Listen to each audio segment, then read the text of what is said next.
Buenas tardes, amados hermanos en Cristo Jesús, que Dios me los bendiga grandemente en esta mañana de sábado. Estoy aquí en la ciudad de Antofagasta con mi hermano Wilson, con el matrimonio de Mauricio y Gloria y con la Iglesia de Cristo en esta ciudad. Antofagasta es una ciudad al norte de Chile. Por carretera queda a unas 18 horas desde Santiago. Si uno se viene por carretera, uno pasa por Tocopilla, donde nació el futbolista Alexis Sánchez. Uno pasa por Copiapó, donde rescataron a los mineros años atrás, y pasa por el desierto de Atacama, el desierto más árido de todo el planeta Tierra, de todo el mundo. Y aquí se llega a la ciudad de Antofagasta. Estoy frente al mar, frente a la playa. Es una gran ciudad y estoy aquí en el departamento del matrimonio de Mauricio y Gloria. Gusto en saludarles, que Dios me los bendiga y continuamos con el Evangelio de Juan en el capítulo 18.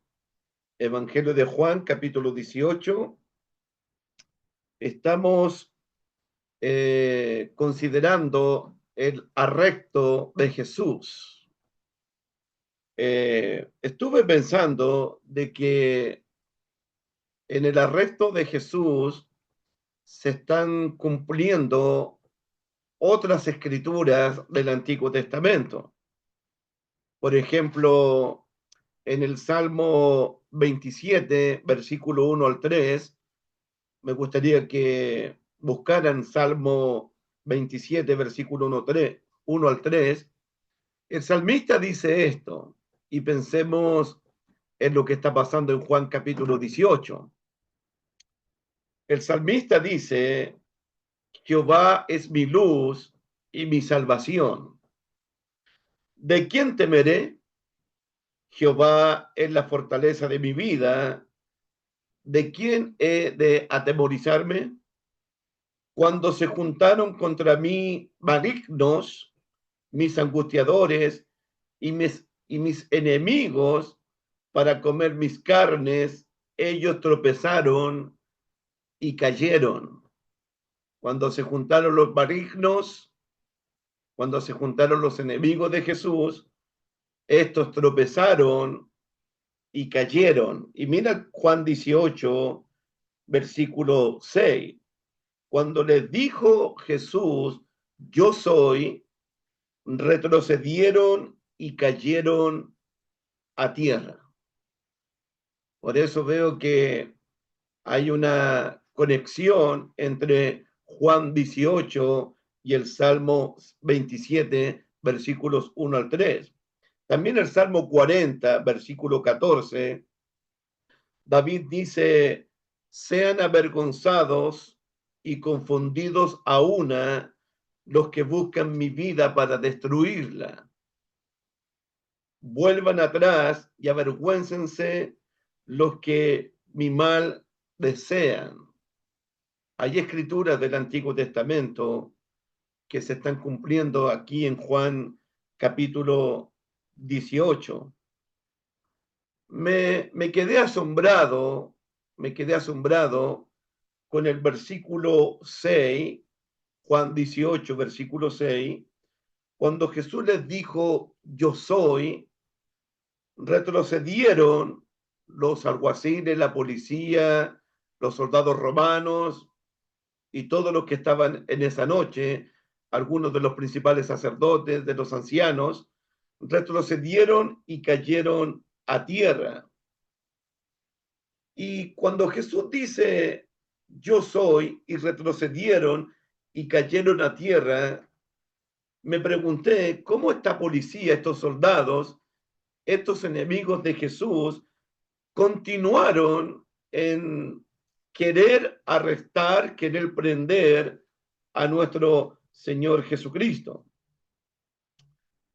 Y pensé en esto, pensé en la incredulidad de los enemigos de Jesús. Recuerden Juan capítulo 12, que Jesús, dice el texto bíblico, a pesar que Jesús hizo muchas otras señales en presencia de la gente no creía en Jesús. Miren el capítulo 12, versículo 37, 12:37. Pero a pesar de que había hecho tantas señales delante de ellos, no creían en él. A pesar de que oyeron 7 grandes discursos sobre yo soy, no creyeron en él. A pesar de que oyeron una voz como de trueno que venía del cielo, no creyeron en él. Y eso nos muestra el rechazo del pueblo judío, la incredulidad de ellos y los corazones duros que habían en esa noche. Recuerden que el pecado de la humanidad es la incredulidad, la incredulidad. Recuerden que Jesús prometió enviar al Espíritu Santo al mundo para convencer al mundo de su pecado.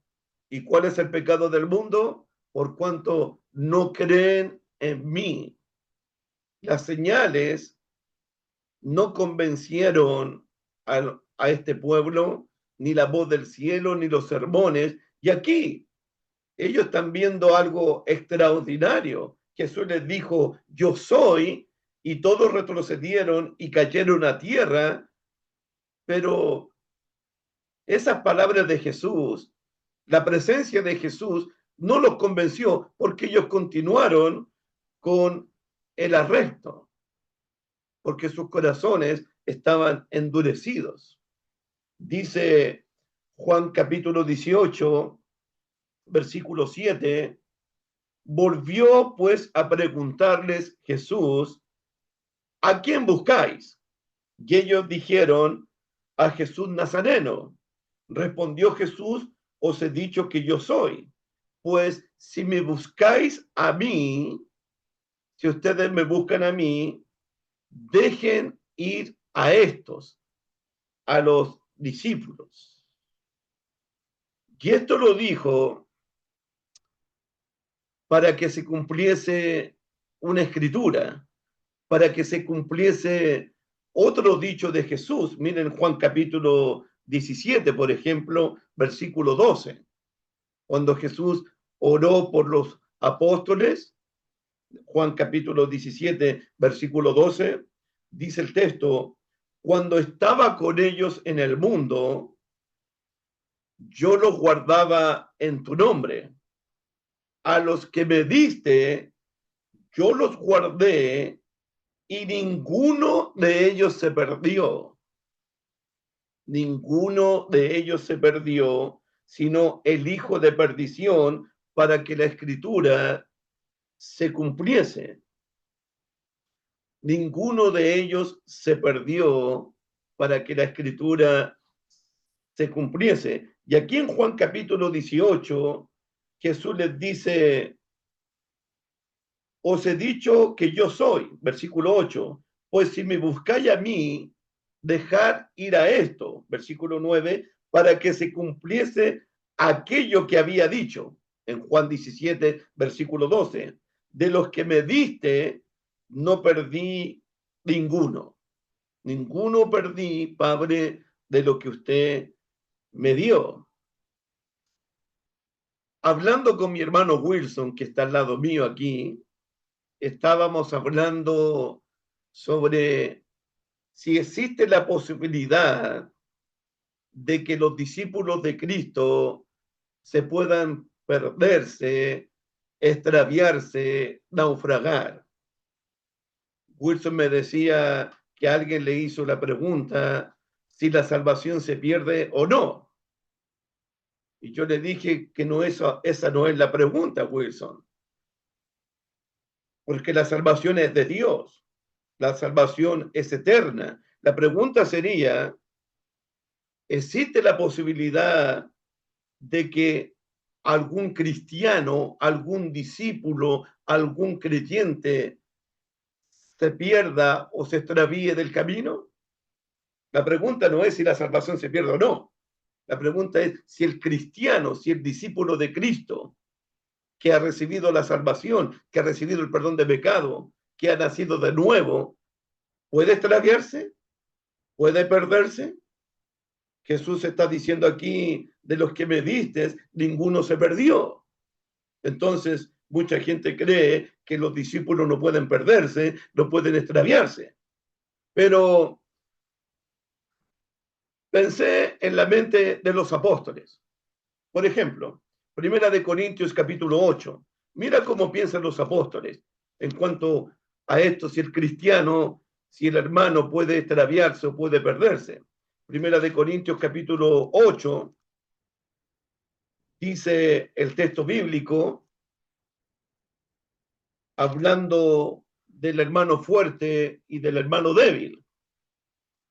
Dice el texto bíblico, versículo 10 en adelante, simplemente para pensar cómo piensan los apóstoles, simplemente para pensar y tener la mente de los apóstoles. Recuerden que los apóstoles tienen la mente de Cristo también. Dice Primera de Corintios 8, versículo 10, porque si alguno te ve a ti, al hermano que tiene conocimiento, al hermano fuerte, que tienes conocimiento, sentado a la mesa en un lugar de ídolos, la conciencia de aquel que es débil no será estimulada a comer de lo sacrificado a los ídolos.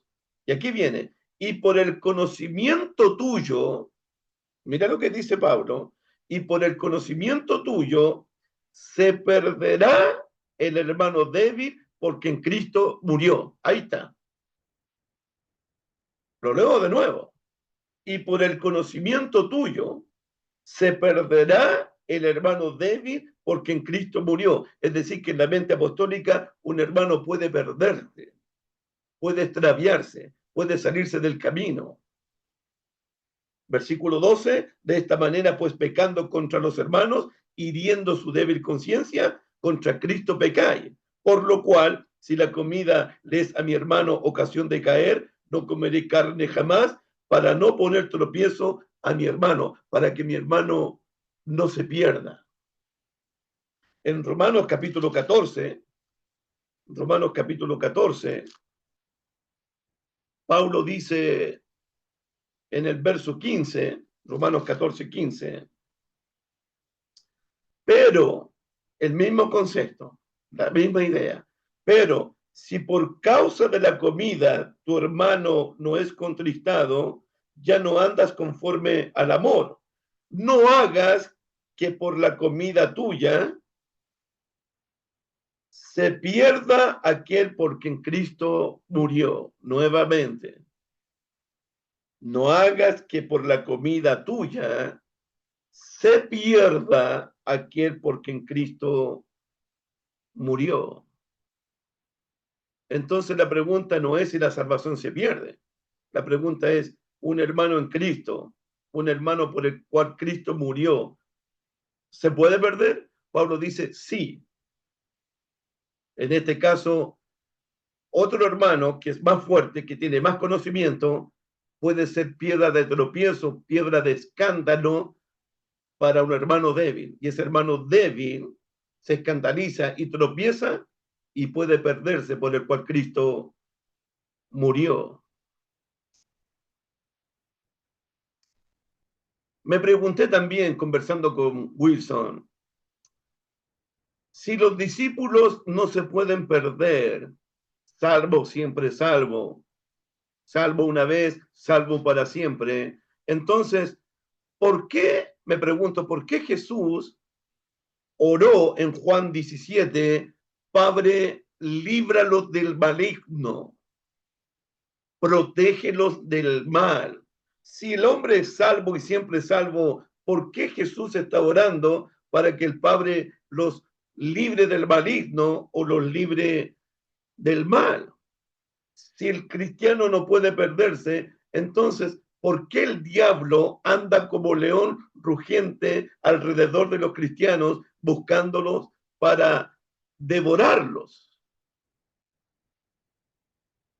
Si los discípulos de Jesús no se pueden perder, entonces me pregunté, ¿el diablo está perdiendo su tiempo conmigo y contigo alrededor nuestro porque está buscando devorarnos, destruirnos? El diablo estaría perdiendo su tiempo tentándolos, eh, queriendo sacarnos del camino, ¿o no?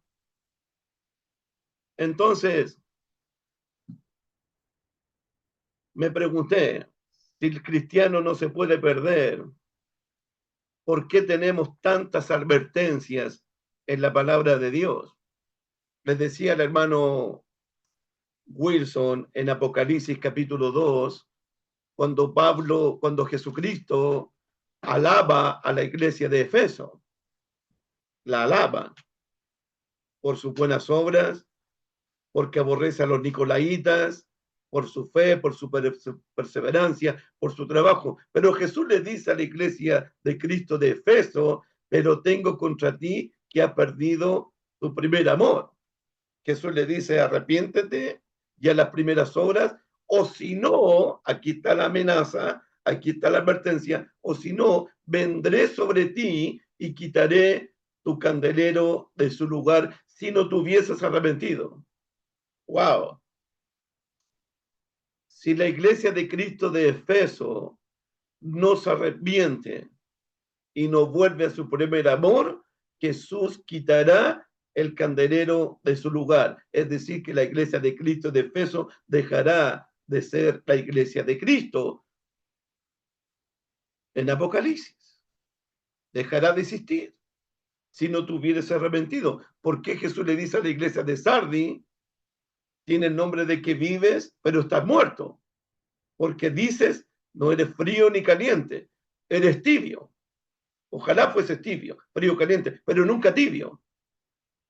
Si no te arrepientes, iglesia de Cristo de Sardi, te vomitaré de mi boca. ¿Cómo una iglesia de Cristo, si Jesús la vomita de su boca, si Jesús le quita el candelero de su lugar, pueden ser salvos, siempre salvos, para siempre? ¿Se dan cuenta? En Hebreos capítulo 2, Hebreos capítulo 2, en Hebreos capítulo 2, anoche, cuando me vine hacia Antofagasta, venía haciendo observaciones de que Jesús es superior a los ángeles, de que Jesús es superior a Moisés, de que Jesucristo es superior a Abraham, de que Jesús es superior al sacerdocio de Aarón, de que Jesús es superior al templo, de que Jesús es superior a los héroes de la fe. Por eso hay que poner los ojos en él y escucharlo a él. Jesús es superior a todo.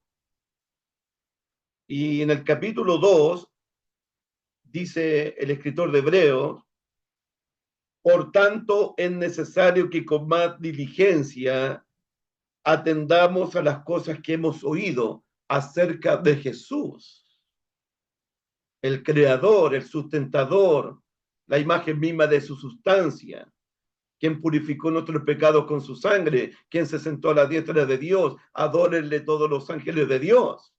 Por tanto, es necesario que con más diligencia atendamos a las cosas que hemos oído, no sea que nos deslicemos. El cristiano puede deslizarse, el cristiano puede naufragar, puede extraviarse, el cristiano puede perderse, puede perder el rumbo si no escucha la voz de Cristo.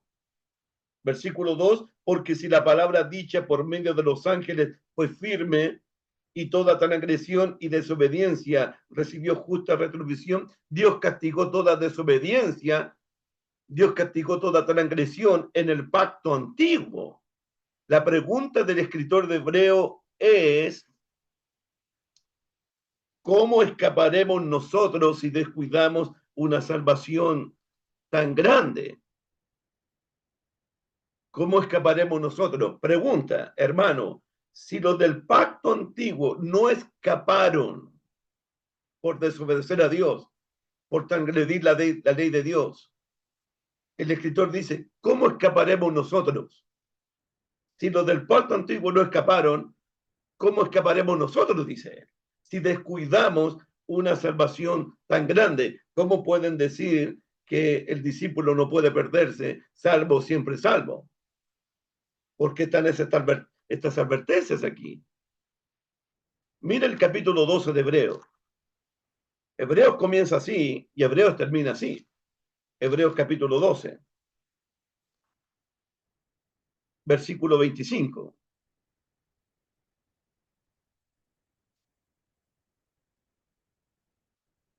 Versículo 24 y 25. A Jesús, el mediador del nuevo pacto, y a la sangre rociada que habla mejor que la de Abel. La sangre de Cristo habla mejor que la sangre de Abel. La sangre de Abel hablaba para acusar. La sangre de Cristo habla para limpiar de pecado. Versículo 25. Mirad que no desechéis al que habla, porque si no escaparon aquellos que desecharon al que los amonestaba en la tierra, mucho menos nosotros, los cristianos, si desechamos al que amonesta desde el cielo. Si no escaparon los del pacto antiguo, mucho menos escaparemos nosotros si desechamos, si rechazamos al que nos amonesta desde el cielo. Mucho menos nosotros si no escuchamos la voz del Hijo de Dios, la voz del Espíritu Santo, la voz del Padre. Los cristianos de Hebreos están desechando a Jesucristo, la voz autorizada por Dios para hablarnos a nosotros. Por eso dice el capítulo 10, porque si pecáramos voluntariamente, después de haber recibido el conocimiento de la verdad, ya no queda más sacrificio por los pecados, sino una horrenda expectación de juicio y de hervor. Dura cosa, horrenda cosa, es caer en manos del Dios vivo. Los cristianos de Hebreo están pisoteando al Hijo de Dios. En el capítulo 10, tienen por inmunda la sangre del pacto e están insultando al Espíritu eterno, al Espíritu de gracia por el cual fueron santificados. ¿Cómo alguien puede decir que estos cristianos son salvos, siempre salvos? Y que los discípulos no pueden perderse. ¿Cómo escaparemos nosotros si los del pacto antiguo no escaparon? Nadab y Abiú, ¿escaparon por desobedecer a Dios? No, fueron quemados en el mismo altar. Usa, quien tocó el arca de Jehová, tampoco escapó. El pueblo de Israel, ninguno de ellos escaparon por haber desobedecido a Dios. Mira el capítulo 4, por favor. El capítulo 3. Capítulo 3, por favor. Versículo 7. Por lo cual, como dice el Espíritu Santo, esto le habla a los cristianos por si acaso, todo va dirigido a los cristianos. Si oyereis hoy su voz, no endurezcáis vuestros corazones como la provocación en el día de la tentación en el desierto, donde me tentaron vuestros padres, me probaron y vieron mis obras 40 años, a causa de lo cual me disgusté contra esa generación y dije, siempre andan vagando en su corazón y no han conocido mis caminos, por tanto juré mi ira, no entrarán en mi reposo. Versículo 16. ¿Quiénes fueron los que habiendo oído le provocaron? ¿No fueron todos los que salieron de Egipto por mano de Moisés? ¿Y con quiénes estuvo él disgustado 40 años? ¿No fueron con los que pecaron, cuyos cuerpos cayeron en el desierto? ¿Y a quienes Jehová juró que no entrarían en su reposo, sino aquellos que desobedecieron? Y vemos que no pudieron entrar a causa de incredulidad. Capítulo 4, verso 1. Temamos pues, no sea que permaneciendo aún la promesa de entrar en su reposo, alguno de vosotros cristianos, parezca no haberla alcanzado, porque también a nosotros se nos ha anunciado la buena nueva como a ellos, pero no les aprovechó el oír la palabra, por no oírla acompañada de fe en las que lo oyeron. Versículo 11. Procuremos pues entrar en aquel reposo para que ninguno caiga en semejante ejemplo de desobediencia. Procuremos pues entrar en aquel reposo para que ninguno caiga en semejante ejemplo de desobediencia. Dios castigó la desobediencia en el pacto antiguo. Dios también castigará la desobediencia en el nuevo pacto. El cristiano que deja de oír la voz de Jesús va a deslizarse. El cristiano que deja de oír la voz de Dios va a endurecer su corazón. El cristiano que desobedece la voz de Jesús no va a escapar, así como no escaparon los que desobedecieron y no escucharon la voz de Dios en el Antiguo Testamento. Entonces, hablaba con mi hermano Wilson, disculpen esta desviación, disculpen, estamos en el Evangelio de Juan, pero aquí en Juan capítulo 18, versículo 9, apareció esa idea para que se cumpliese aquello que había dicho: de los que me diste, no perdí a ninguno. Y la gente saca de este versículo: ningún discípulo puede perderse. Ningún discípulo puede extraviarse, puede descarriarse, puede naufragar. La Biblia no dice eso. No debemos descuidar esta salvación tan grande. Debemos cuidar la salvación con temor y con temblor, tomándonos de la palabra de Cristo en nuestros corazones. Volvamos a nuestro tema de Juan. Disculpen este desvío realmente, pero necesitaba decir algo así. Versículo 10. Aparece Simón Pedro. Simón Pedro estuvo callado todo el capítulo 14, todo el capítulo 15, todo el capítulo 16, todo el capítulo 17.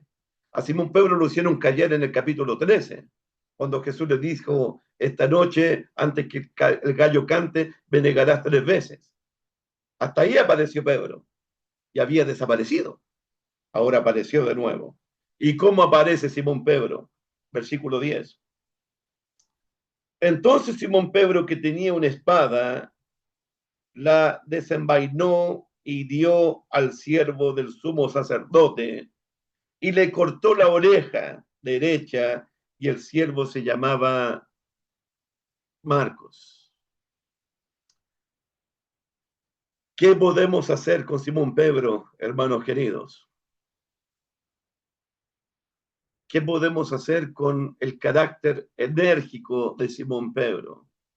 Habla cuando no tiene que hablar, actúa cuando no tiene que actuar, saca la espada cuando no tiene que sacar la espada. El carácter de Simón Pedro.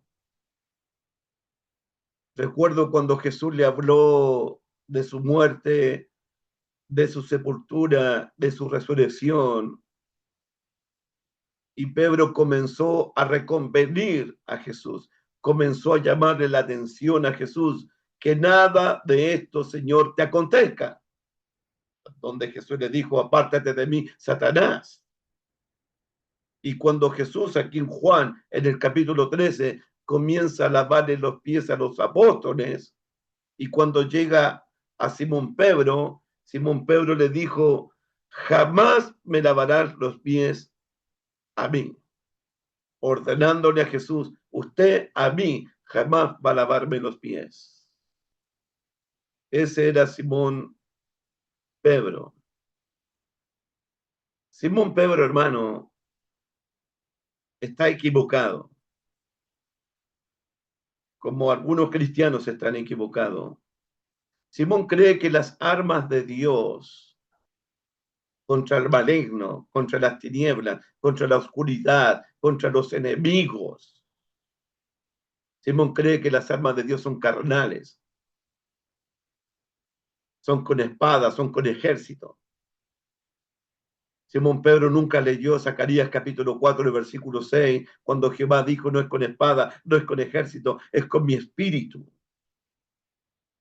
Simón Pedro está tan equivocado porque las armas de Dios no son carnales, sino son espirituales para destrucción de fortaleza y para llevar todo pensamiento cautivo a la obediencia de Cristo Jesús.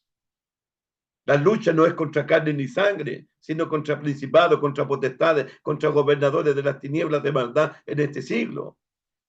Pedro está equivocado.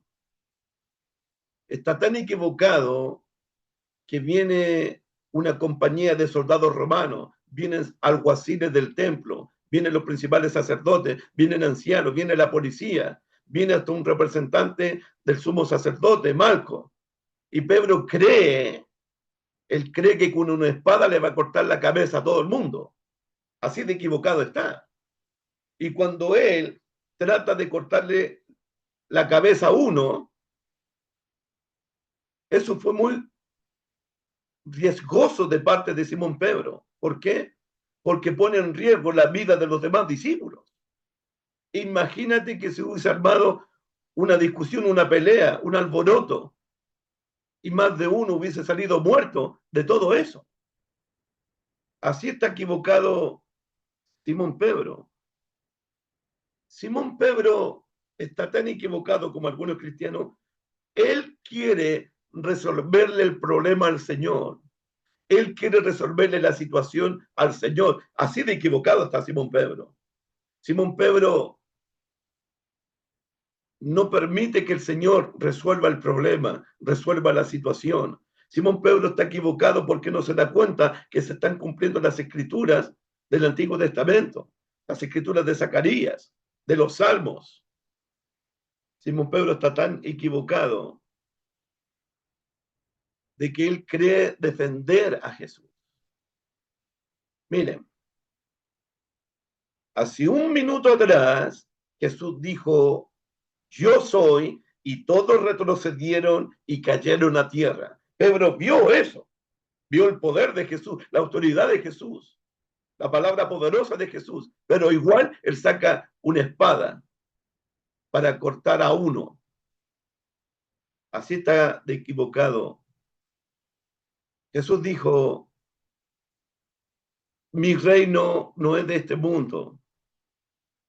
Si mi reino fuese de este mundo, mis servidores pelearían para que yo no fuese entregado a los judíos. ¿Entendiste, Simón Pedro?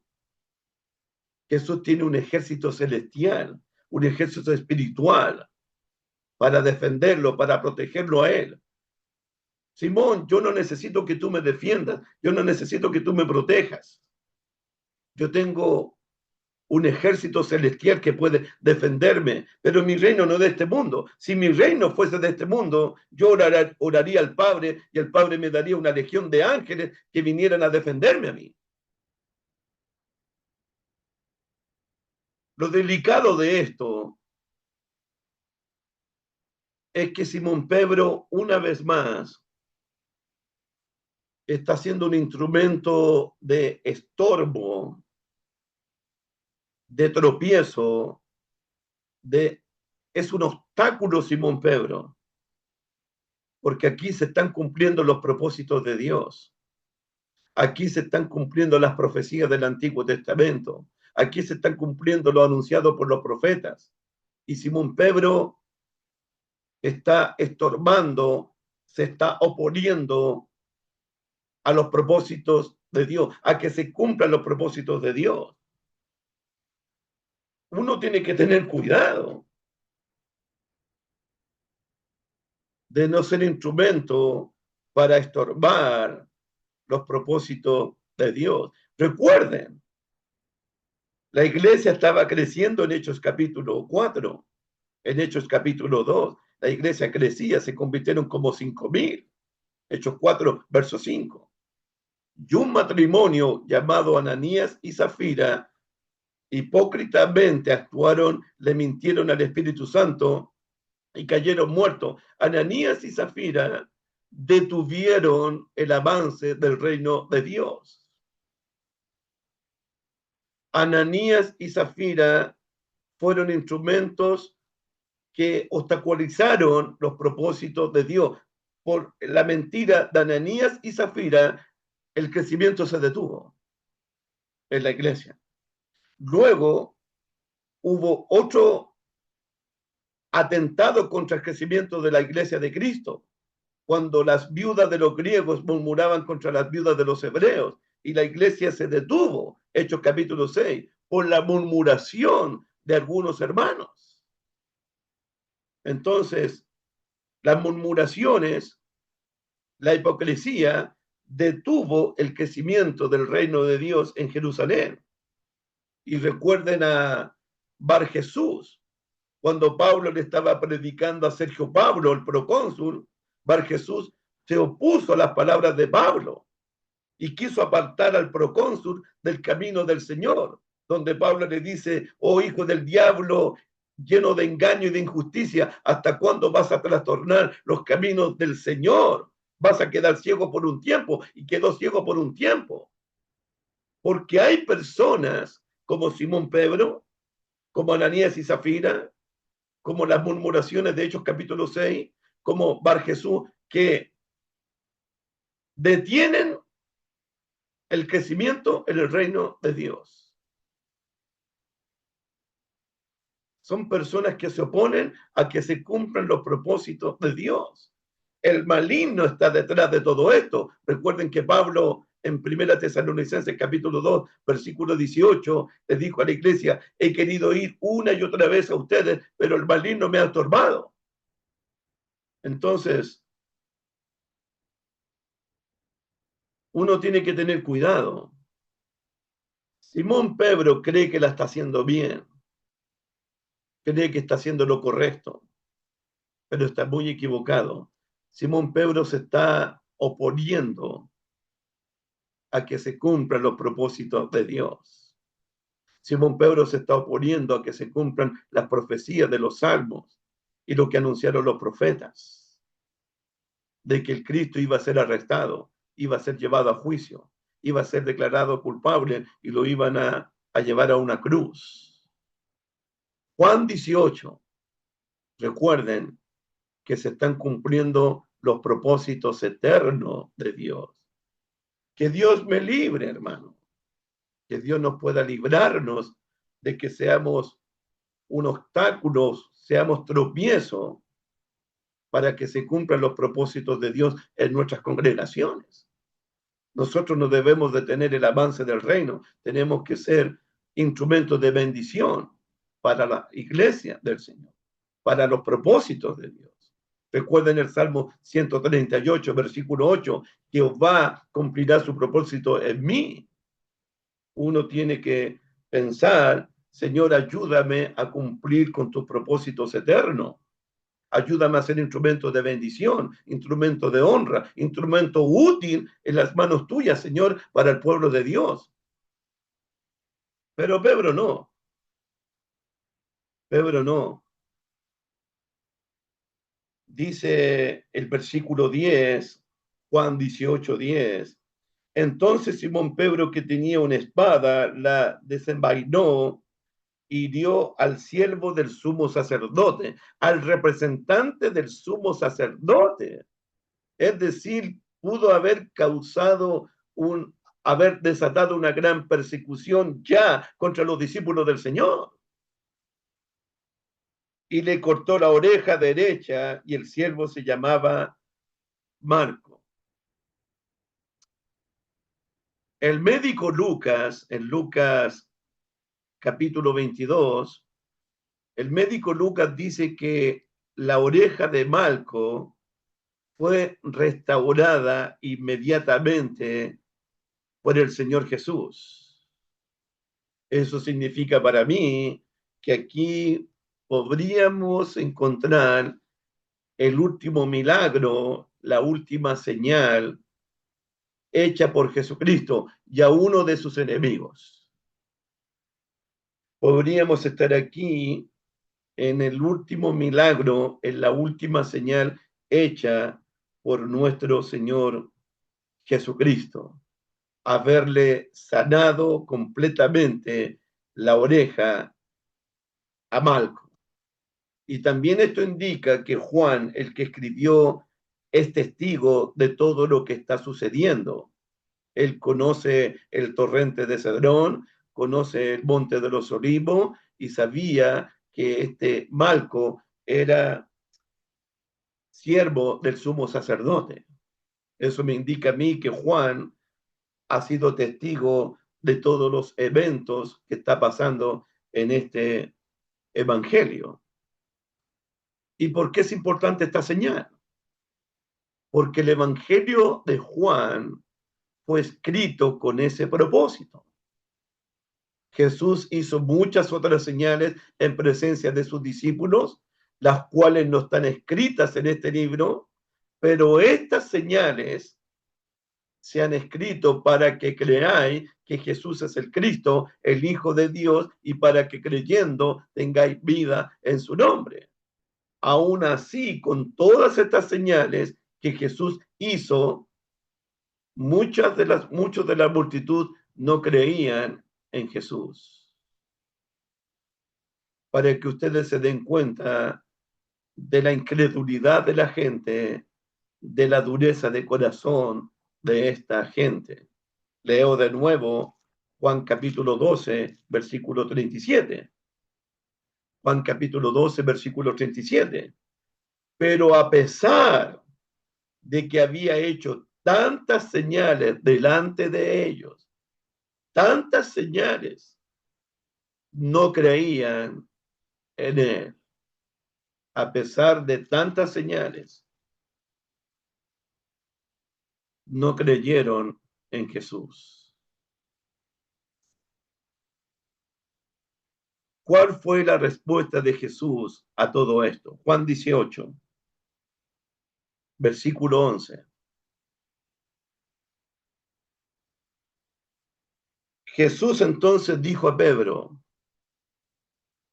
mete tu espada en la vaina. La copa que el Padre me ha dado, ¿no la he de beber? La copa que el Padre me ha dado, ¿no la he de beber? En Juan capítulo 12, versículo 27, miren, Juan 12, 27. Jesús había dicho, ahora está turbada mi alma. ¿Y qué diré? Padre, sálvame de esta hora. Mas para esto he llegado a esta hora. ¿Y qué diré? Padre, sálvame de esta hora. Mas para esto he llegado a esta hora. La copa que el Padre me ha dado, Simón Pedro, ¿usted cree que yo no la voy a beber? ¿Usted cree que yo no voy a beber esta copa? Me recuerdo las palabras de Marcos. Padre, si fuese posible, pasa de mí esta copa. Padre, si fuese posible, aparte de mí esta copa. Jesús le estaba pidiendo al Padre no beber del contenido de esta copa. Y uno tiene que preguntarse, hermano, ¿cuál era el contenido de esta copa? ¿Qué tenía la copa que Jesús por un momento parece que está rehusando beber de ella? En el Salmo 75, versículo 8. Vamos al Salmo 75, versículo 8, por favor. Salmo 75, versículo 8.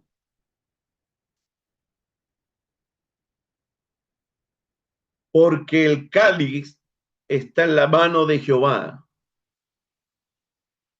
Porque el cáliz está en la mano de Jehová y el vino está fermentado, lleno de mistura, y él derrama del mismo. hasta el fondo lo beberán, lo apurarán y lo beberán todos los impíos de la tierra. Todos los impíos de la tierra, todos los transgresores, todos los desobedientes, todos los blasfemos, todos los incrédulos, todos los pecadores, beberán de esta copa. Jeremías capítulo 25, versículo 15. Jeremías 25, versículo 15. Porque así me dijo Jehová, Dios de Israel, toma de mi mano la copa del vino de mi furor, de mi ira. La copa contenía la ira, el furor, el enojo de Jehová. Hay muchos otros textos bíblicos que dicen la misma verdad. Y me parece a mí que no fueron los sufrimientos físicos, los azotes, los clavos, la corona de espina, la lanza, lo que estaba turbando a Jesús, lo que lo tenía Jesús en el Getsemaní orando agónicamente, y su sudor era como grandes gotas de sangre. No fue la traición de Judas, no fue el abandono de los apóstoles, lo que tenía consternado a Jesús, lo que a Jesús lo tenía abrumado y aterrado. Mi alma está angustiada hasta la muerte, decía él. Lo que a Jesús lo tenía atormentado era el hecho de que en unas horas más, él en una cruz, en ese calvario, no eran los clavos, no era la corona de espina, no eran los azotes, no era la lanza que traspasó su costado, pero ese día iba a recibir la ira, el fuego de su propio Padre justo, Padre justo. La ira de Dios que debían recibirla los impíos, los pecadores, la recibió el Santo Hijo de Dios. El Santo Hijo de Dios que nunca pecó, que nunca hubo engaño en su boca, que nunca desobedeció a su padre, que nunca blasfemó contra su padre, que nunca insultó a su padre. El Santo Hijo de Dios nunca había experimentado la ira de su padre, nunca había experimentado la culpa por el pecado, nunca había experimentado la vergüenza de haber quebrantado la ley de Dios. Por primera vez y única vez, el Santo Hijo de Dios, con el que dijo, yo y el Padre uno somos. Yo siempre hago lo que le agrada a mi Padre. He descendido para hacer su voluntad.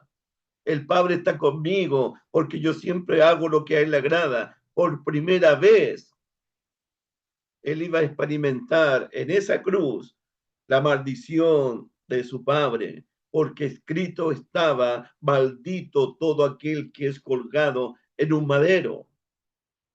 En esa cruz iba a experimentar, Padre, Dios mío, ¿por qué me has abandonado? Recuerden, Jesús siempre llamó Padre a Dios, Padre, Padre, pero cuando está en la cruz, Él lo llama Dios mío, ¿por qué me has abandonado? Imagínate, perfecta comunión con el Padre, era uno con el Padre. Y en esa cruz no solamente está sintiendo la vergüenza, la humillación, Él está cargando el pecado de todos nosotros. Él está llevando nuestras enfermedades. Él está sufriendo nuestros dolores. Todas las blasfemias, todos los pecados, todas las mentiras, todos los engaños, todos los adulterios, todos los pecados del mundo están cayendo sobre el Santo Hijo de Dios, el que nunca había pecado, al que no conoció pecado, al que no conoció pecado, por nosotros lo hizo pecado para que nosotros fuésemos hechos justicia de Dios en él. Cada crimen, cada blasfemia, cada adulterio, cada mentira, cada lujuria, cada murmuración, cada codicia, cada avaricia, iban a recaer sobre el santo Hijo de Dios en esa cruz. Él llevó nuestras enfermedades, Él cargó nuestros pecados. El castigo que nosotros merecíamos fue sobre Él. Y Dios azotó, Dios hirió a su Hijo en esa cruz por nosotros. Dios lo quebrantó a Él. Dios azotó a su Hijo. Dios cargó en Jesús el pecado de todos nosotros. Lo diría de esta manera. Por nosotros, y nosotros somos los pecadores. Nosotros estábamos enfermos de la planta del pie hasta la coronilla de la cabeza. Nosotros fuimos los que nos descarriamos. Nosotros fuimos los que nos extraviamos. Nuestra justicia eran como trapos de inmundicia delante de Dios. Nosotros éramos los que estábamos enfermos. Nosotros éramos los que nos habíamos corrompido. Nosotros habíamos blasfemado. Nosotros éramos los que estábamos muertos en delitos y pecados. Nosotros éramos los que estábamos siguiendo la corriente de este mundo y vivíamos conforme al príncipe de la potestad del aire. Por nosotros, por los pecadores, por los impíos, por los irreverentes, por los blasfemos, por nosotros, Dios, el Padre justo, trató como un impío, trató como un pecador a su propio Hijo Jesús. Y les digo, hermanos míos, si Cristo no hubiese vivido esa copa, si Cristo no hubiese bebido esa copa, el infierno estaría lleno de personas, incluyéndote a ti y a mí. Él bebió esa copa por ti y por mí. Si Cristo no hubiese bebido esa copa, la maldición de Dios, la ira de Dios, el abandono de Dios habría caído sobre nosotros. Dios nos hubiese abandonado a nosotros. La maldición de Dios hubiese caído sobre nosotros. La ira de Dios hubiese caído sobre nosotros. Y Jesús en esa cruz, está recibiendo la maldición de Dios. Padre, no los maldigas a ellos. Maldíceme a mí, Padre. No los abandones a ellos, Padre. Abandóname a mí, Padre. Yo estoy listo para derramar la sangre por ellos, morir por ellos, sacrificarme por ellos.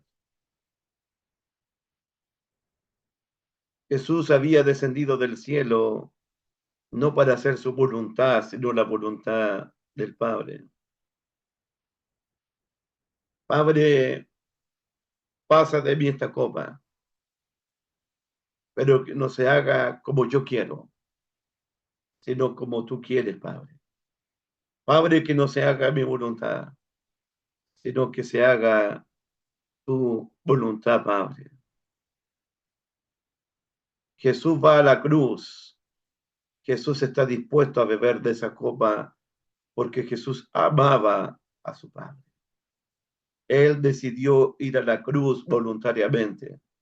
Él decidió ir a la cruz y ser obediente a su Padre hasta la muerte y muerte de cruz. Jesús bebió esa copa porque amaba a los discípulos, los amó hasta el fin, a pesar de sus incredulidades, a pesar que lo negaron, lo traicionaron, lo abandonaron. Jesús amaba a los escogidos, porque Él es el buen pastor. y el buen pastor estaba dispuesto a dar la vida por las ovejas. Él es el Hijo del Hombre, que no vino a ser servido, sino que vino a servir y a dar la vida en rescate por mucho. Este es Jesús, hermanos. Jesús entonces le dijo a Pedro, mete tu espada en la vaina, la copa que el Padre me ha dado, no la he de beber. Claro que la voy a beberla, porque esto va a agradar a mi Padre, porque por esto fui enviado.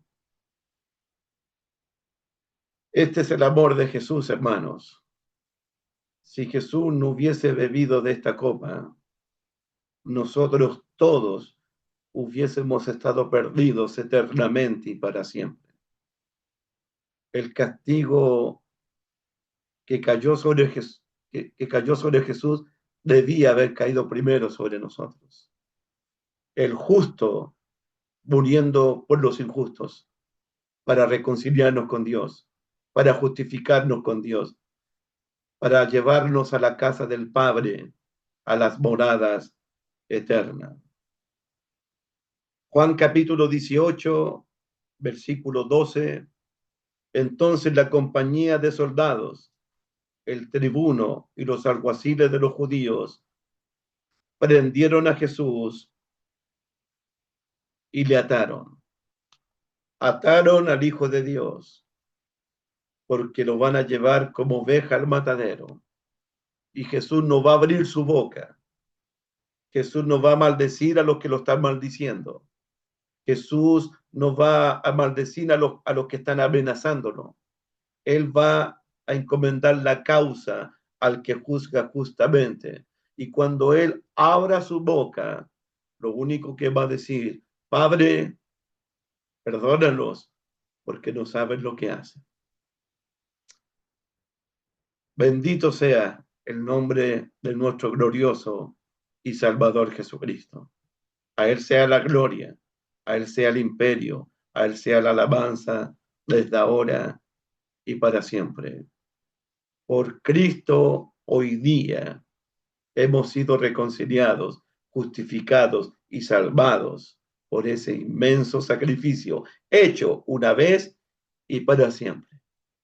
Bendito sea el nombre glorioso de nuestro Salvador y Señor Jesucristo, por siempre. Que Dios me los bendiga, que Dios me los cuide.